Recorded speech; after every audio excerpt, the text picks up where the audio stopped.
Are you planning a kitchen upgrade that's going to make a time capsule out of your house? Or maybe one that's just timeless in a way that means you don't need to plan for another remodel in 10 years' time? I work with households all the time who want to do one or the other, or split the difference. Relatively few of us actually want to go back in time authentically to the mid-century kitchens as they were.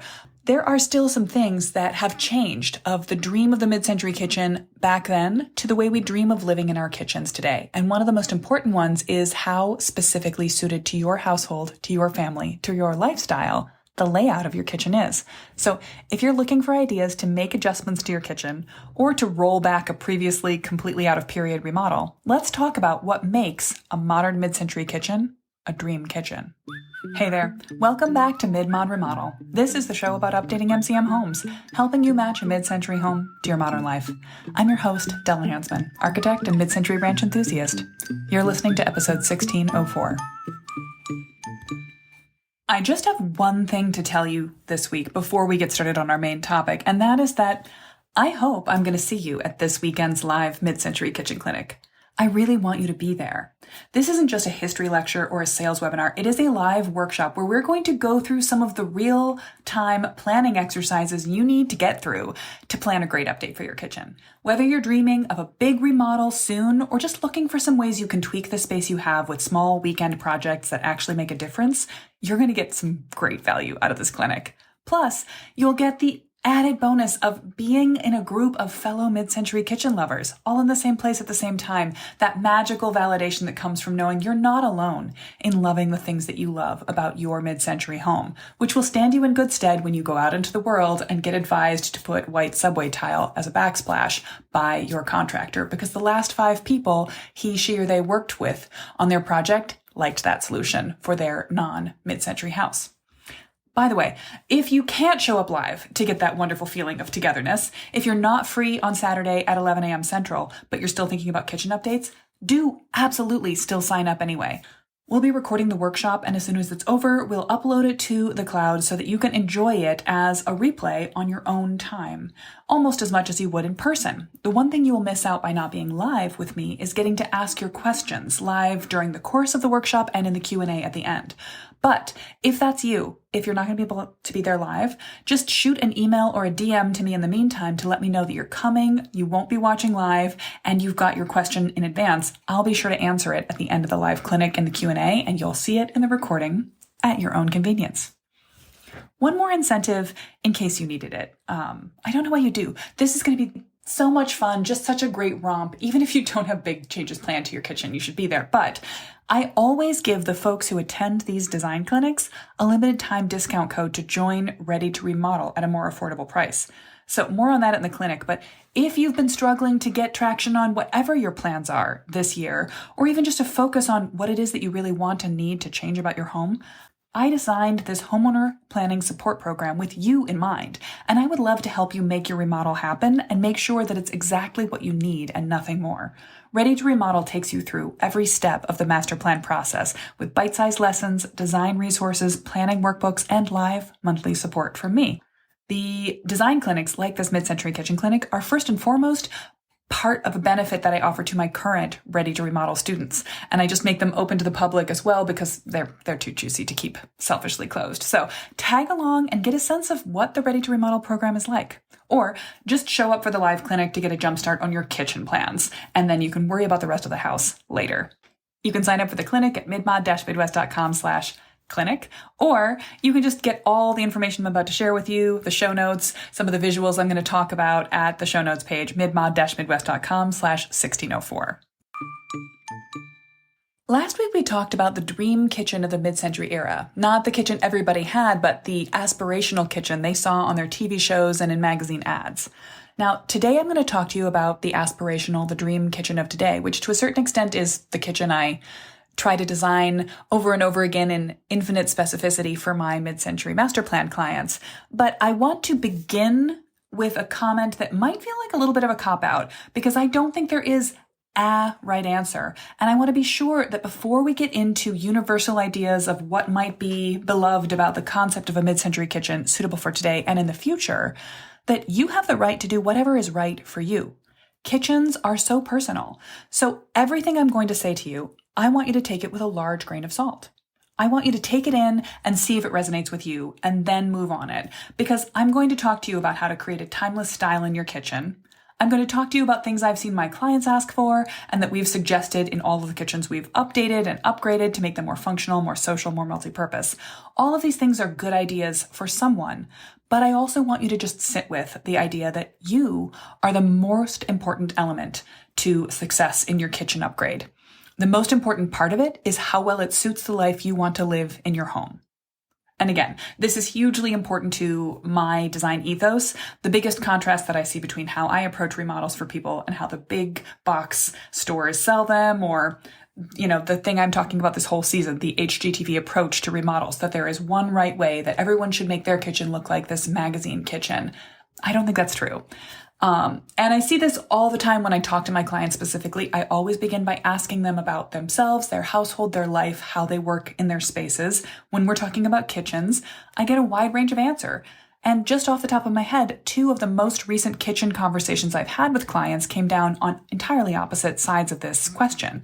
In one case, even with a very open floor plan layout for the kitchen and the living room in the existing original mid-century house, the most important quality of the kitchen for that homeowner was that she be able to see her whole family, basically at all times when she's in the kitchen, whether they were together hanging out or doing separate activities. Now, in that case, that was one person, the main food producer in the household, but she wanted to be able to see everybody else wherever else they might be in the social space of the house. So our priority, number 1 for her, was to make that kitchen as social as possible.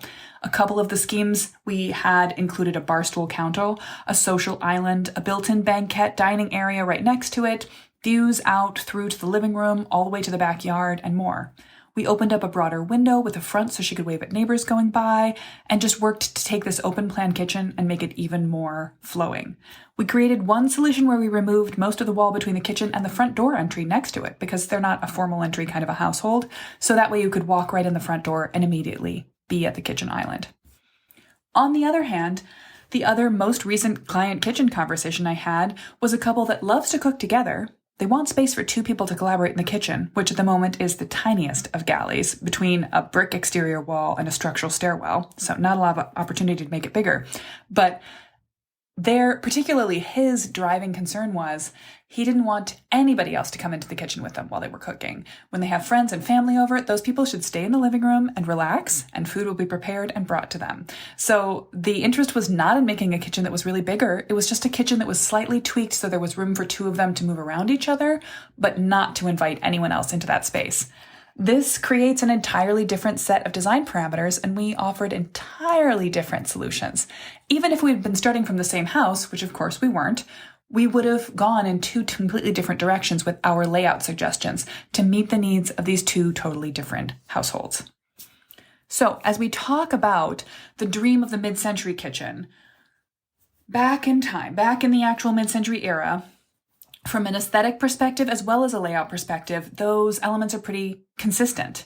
The elements of a historic mid-century dream kitchen are straightforward, not necessarily just a list of finishes, because of course we see some turnover from steel cabinets in the early years, and then later a wood finished in sort of warm amber shellac stain color, and then sometimes painted, a combination of both as the era goes on. And there are sometimes even in the mid-60s and beyond decorative fleur-de-lis elements or outlining of the door frames and cabinet frames applied to the cabinet doors. Metal finishes throughout the era stay very consistent. It's stainless the whole time for faucets, and mostly for knobs as well, although you do see brass occasionally. Point of interest, in the mid-century era, stainless was the fancy finish. That was a finish applied over metal to hide its sort of original metal nature, and brass was just like metal being metal. Brass was the basic. These days, the way we produce and the way we work with metal, I think we think of the rose gold and the aged bronze and the matte black and the powder coated. These are the processed metal finishes, and chrome or stainless is considered sort of a metal. But that was actually opposite in the mid-century era. Slight digression, I apologize. But as we go forward, what else is consistent? I guess what's not consistent through the mid-century era is the changing panoply of fashion color for sinks, faucets, or for sinks, appliances, enamel. The best way to figure out what was in vogue in your favorite mid-century moment is just to Google for that year and the kitchen. But the concept, underlying those things, the different metal cabinets to wood cabinets, the different colors of appliances, is pretty consistent. And as I've said so many times before, in the mid-century era, the kitchen, even if it did had some social space, maybe an eat-in booth or a light peninsula or a casual dining situation, a pass-through to an outer dining area or the living room, that core work area is a home office for the homemaker. This is what really changed for people who now live alone in a mid-century house. You still want your kitchen to be an efficient workspace for one, if you live alone in your mid-century house. But even for me, I live alone in a home and I am the only person that cooks in my kitchen. But it still fails for me if it doesn't have a social aspect. I can't have a guest over and prep things in the kitchen without turning my back on them. And that frustrates me, and which is why I use a small butcher block, which I talked about last week, as a level 1 solution to give me a place to turn outwards, to mix something, to stir something, to set something, and make eye contact with a guest. I mean, it's also just a practical, more workspace, even when I'm alone in the kitchen. Although, when I'm alone in the kitchen, I'm not really alone because my dog is there and I want to turn around and make eye contact with her. Again, the personal choices of one person in their household. But all of these things are to say that even just for one person living alone, an antisocial kitchen layout feels like a problem in a mid-century kitchen. If there isn't a visible place for socializing to take space, it's going to read as antisocial to us. It's not going to read as an efficient workspace, like it probably did to the original mid-century moderns who built it. How does this contrast with the modern dream of a mid-century kitchen? Our contemporary idea of mid-century?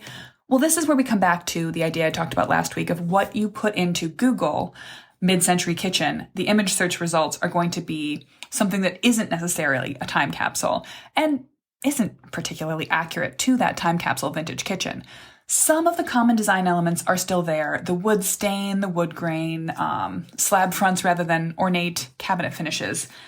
But in some ways, it's almost easier to define what a mid-century dream kitchen today is by what it's not. So it's not a kitchen that looks very harshly contemporary. It's not also a kitchen that looks vintage to before the mid-century era. So it's a kitchen without crown molding, without complicated cabinet doors, any kind of combination constructed wood door. It is a kitchen with minimalist handles and hardware without marble or granite surfaces.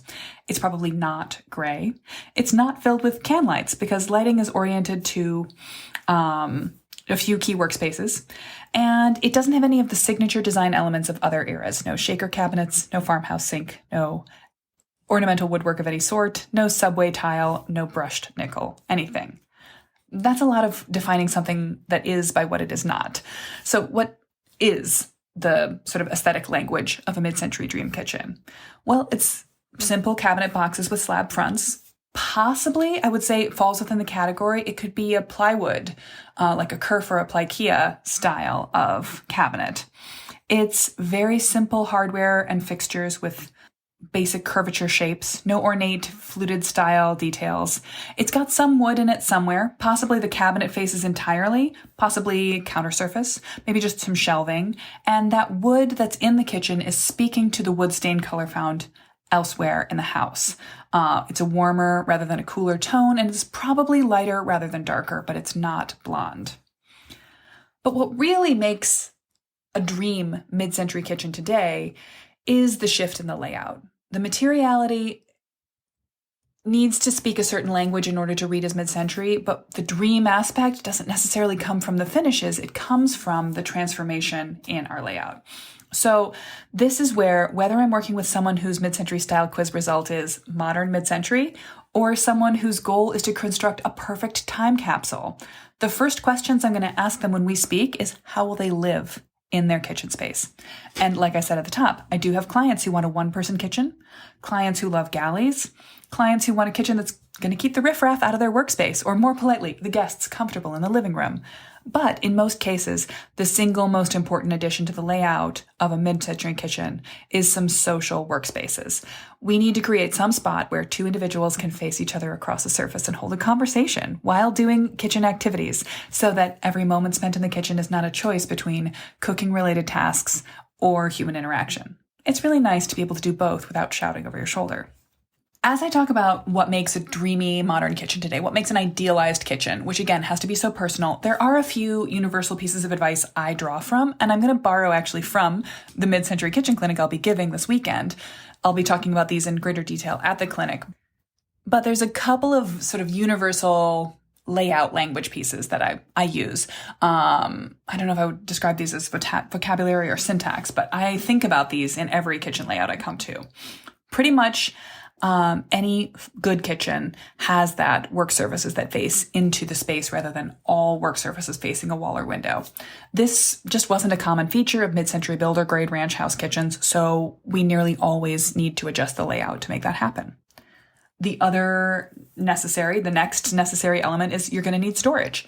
And again, the common mid-century kitchen didn't handle storage the way that we desire today. That classic builder grade ranch kitchen has base cabinets with doors, not drawers, and upper cabinets with doors of simple shelves. There's usually just one run of shelves somewhere that might be more open or reach in. And today we aspire to so much more functional storage than that. Drawers galore, handy reach-in style pantry that everything you need daily is sort of at sort of torso height, so you don't have to bend over in half to grab things you need. The other thing that is universal to kitchens, sort of regardless of the preferences of the people that live in them. Well, yeah, no, I'm going to stand on that. I've never had anyone say, I would like a particularly dark kitchen. This is maybe the most HGTV piece of advice I'm going to give you, but it's actually in the form of the theory of the show that on an HGTV channel, not the house that's remodeled for the show, and that is lighting. TV is certainly concerned with lighting. A truly dreamy kitchen needs great lighting. And for anyone who's ever taken a picture of their plate for Instagram, not much, but I am guilty of this, you know the difference between great lighting, an edible, appealing, beautiful object on a plate, and something that actually looks kind of gross and inedible, even though it tasted good. The same is true of the experience of seeing the food you prepare in your kitchen and eat, the surfaces you so lovingly choose during the remodel and then pay to have installed at top dollar and clean every day, and the faces of the loved ones in that space. But good lighting doesn't just mean a lot of lighting or bright lighting. It means lighting in the right spaces for the right times. A quick rule of thumb is bring in as much daylight as you can. Expand the windows, add a skylight, maybe light tubes. Then, because the light isn't always bright outside, plan for good general lighting. But please, don't succumb to your electrician's desire to fill your kitchen space with can lights. I would argue actually that you don't need any can lights at all in a kitchen update in a mid-century kitchen. You do want a ceiling-mounted light or two, possibly aided by pendants or downlights over your inward-facing workspace, whether it's an island or a peninsula. Why I don't love can lights is another story, but generally they don't do the most important thing you need in a kitchen, which is to light work surfaces closely. And that's the third kind of lighting you need, task lighting. That means bright, warm-colored LED lights at the sink and the cooktop. It might mean under cabinet lights or under shelf lights at any wall-facing work surface. It certainly means that where you work, any place you're doing tasks, wiping counters, chopping, prepping, stirring, washing, should be able to be warmly and brightly lit enough to make your task look appealing to you. And then a fourth kind of lighting, mood lighting, ambient lighting. Light for when you want to make a final sweep of the kitchen before bed, when you want to have a conversation with a glass of wine as you clean up, when you want to pour a calm cup of coffee on a winter morning. This might just be a dimmable version of your previously mentioned task lighting, but it's not for doing tasks. It's about creating a soothing, pleasant space overall, mostly when the kitchen is not in use. So, those lighting elements are essential. And then the fourth element of a modern dream mid-century kitchen update is a hangout space in the kitchen. Not just a table, not just an eating space, although that can be nice. Not everybody wants to eat in their kitchen. Some people do. That's one thing. But a place to hang out might be a bench, might be a reading chair, might be a built-in bench with a table, might be a comfortable table with really comfortable chairs, but it's a place to take a cozy rest. It's a place to do homework. It's a place to work from home, if you're ever going to do that. It could serve the purpose of also being a pull-up-a-seat at an island place. It could be benches, it could be bar stools at an island, but it needs to be truly comfortable and truly the kind of place that you could spend an hour hanging out, working, resting, relaxing, chatting with the cook, taking a break as the cook while things come in and out of the oven or simmer on the stove. These are, to my mind, the things that every dreamy, truly idealized kitchen update contains today. So I thought I would wrap up this part of the episode by shouting out a couple of modern mid-century television kitchens. And this is where it's so interesting because we lose the ability to see anachronism in our own time. You can only really see it when the thing that's referring to older art also becomes older. Like you look at an adaptation of a historic book and you can sort of see that it doesn't seem quite period. Everyone's hair is a little too clean. It's all a little bit off. Like maybe the clothing styles just don't quite seem like they do in the paintings. But it's only like 10 years later that you say, oh my God, everybody in that movie had bangs. No one in that actual historical time period had bangs. So it's like that with kitchens, where when you see a show that's set in the mid-century era, made now, it can sometimes be really hard to identify what are the anachronistic moments. One of the least offenders of this recently was in the very first episode of the Apple TV show Lessons in Chemistry. Brie Larson is a frustrated scientist who takes out her inability to control the conditions in the lab where she works as an assistant by performing dozens of replicates of cooking experiments to create the perfect lasagna in her kitchen. And one of the things that struck me about that in that very first episode of the show was that her kitchen was in an older mid-century home, probably might have been older than the 40s. It had kind of a 1940s kitchen. And it was not modernized to show an island layout. She did have a little butcher block, freestanding furniture unit in it so she could turn and set down the lasagna. But she works alone in that kitchen, and even for the sake of cinematography, they didn't open it up. Our views of her through it are shot through narrow doorways from the pantry, along the line of the sink, work surface, and wall. And she really is working in a one-person home office for the homemaker kitchen. And it suits her perfectly in the show to have that accurate setup. But the counterexample that often pops into my mind when I think of almost perfect mid-century sets is the movie Hidden Figures, which I've talked about on the podcast before. This follows the personal lives and work lives of several Black women who worked at NASA and were essential elements of the team that launched people to the moon. Their personal lives are also important, so we follow them home during the narrative of the story, and we see several of them in their own kitchens.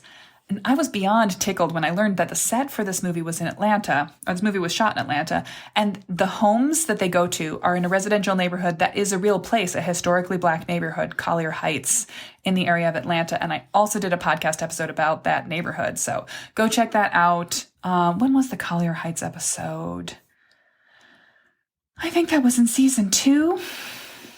Nope, it was not. That was in season 3, I think. So episode maybe 309 and 310. Yeah, white flight in Collier Heights and housing discrimination in the mid-century. This is fun thing to get into. So if you're curious at all about that, go check it out. Also, just Google Hidden Figures kitchen and you'll pop up with some of the images. I'll put them in the show notes as well. But here's the point. So they shot the interiors and exteriors of these houses in these gorgeous, original, Black designed, Black owned homes in Collier Heights in Atlanta. That's amazing. But these houses had been lived in and occupied by happy, successful people since the mid-century era, and they had been slightly updated. Particularly the kitchen of the main character has some really specific changes. At a first glance, it looks like a great mid-century kitchen. It's got slab front cabinets. It's got sort of atomic details around it, but it's also tucked into a corner of the house, but open to both the dining room next to it and the living room on the other side, and has a literal waterfall countertop edge. So as there's a great scene where 2 of the characters are cooking and one of them is dancing around outside the kitchen space, they're all having a conversation together. That's the definition of what you can't do in a historically accurate mid-century kitchen. So, you could say it's a perfect example of the modern mid-century dream kitchen, but it is also a modern anachronism. In the end, let's think about what's changed and what's stayed the same. There's still so much to love about the mid-century dream kitchen. And if you have an original time capsule kitchen in your house that you're trying to preserve, the best thing you can do to keep some parts of it intact while you update the layout, deal with the social change, the household change, the technological changes that we've experienced in the last 70 years, is to list out the pieces you like the most. Do you like some of the materials? Perhaps they can be preserved or recreated. Do you like this sort of color palette, the warm tone wood stain, the handles. I mean, you could salvage and repurpose the exact handles from your kitchen into a new layout, for example, or you can Etsy or estate sale source more of them if you're going to expand the storage space in your kitchen. If you're trying to put back a sense of timelessness after a previous owner's thoughtless update, you can start from your style guide and put together a list of the materials, the finishes, the arrangements of space detail that speak to you from the mid-century era, and then build them into a modern mid-century dream kitchen layout. But the bottom line is, I want you to feel free to listen to your own lifestyle as you change the layout. So the most important questions you can ask yourself are, how do you and the other members of your household and the people who come there regularly like to live in your kitchen? Start there and build outward to create a perfect mid-century dream kitchen for yourself.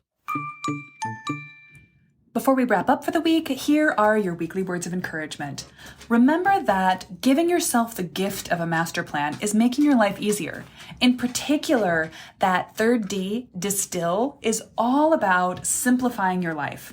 It's not a homework assignment you need to do. It's a gift you give yourself to cut down your options, your indecision from everything on the internet exists as a possibility to here are a few choices that you can actually look at and weigh the pros and cons of and feel an organic preference for.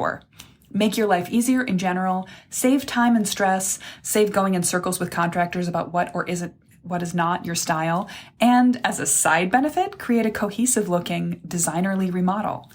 But what I want you to know is that you can do this.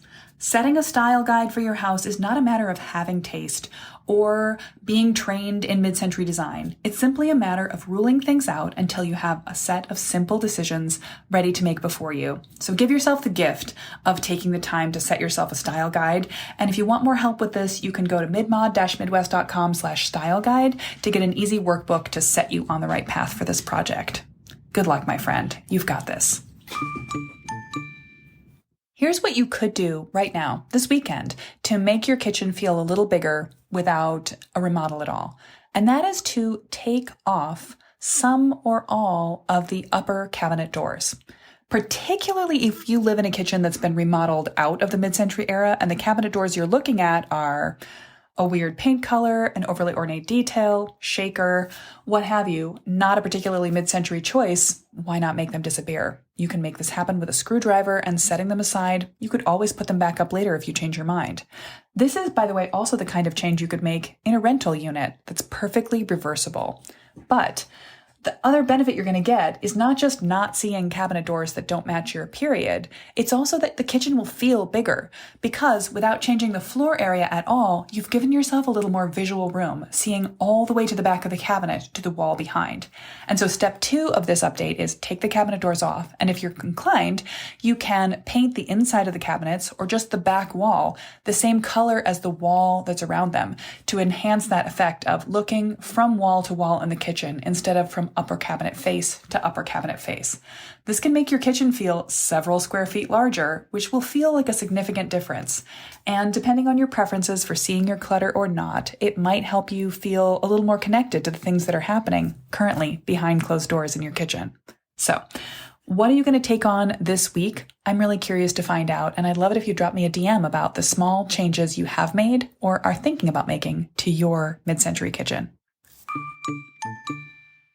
So for the transcript of this episode, a link to the resources I mentioned in the show notes page, go to midmod-midwest.com/1604. Go sign up for this weekend's clinic at midmod-midwest.com/clinic. Or if you're already signed up, maybe take a few minutes to prepare for the questions I will be asking you on Saturday by mulling over what makes a great kitchen experience in your household. Once you know that, I'll have some practical tips on Saturday to adjust your space and make that experience happen. Next week on the podcast, as a special pre-Valentine's Day episode, I'll be walking you through my method for minimizing partner disagreement around remodeling choices. So if you live with someone you love and you're planning any home improvements, don't miss that one. Okay, see you Saturday.